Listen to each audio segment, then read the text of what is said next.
Okay, we're in the Serena Lodge. This is the dining room, actually. You can see it's beautiful.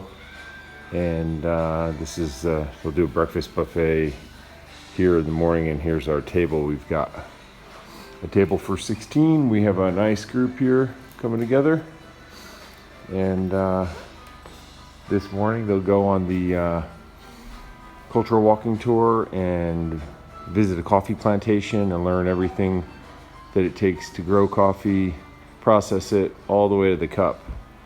And then they'll come back, and after breakfast we'll do an orientation briefing first thing this morning.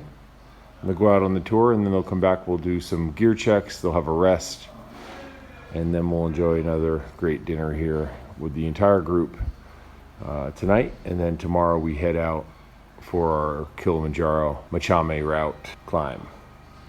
So we're just getting started, but yeah, beautiful dining room here in this Serena Lodge in Arusha, Tanzania, Lake Duluti.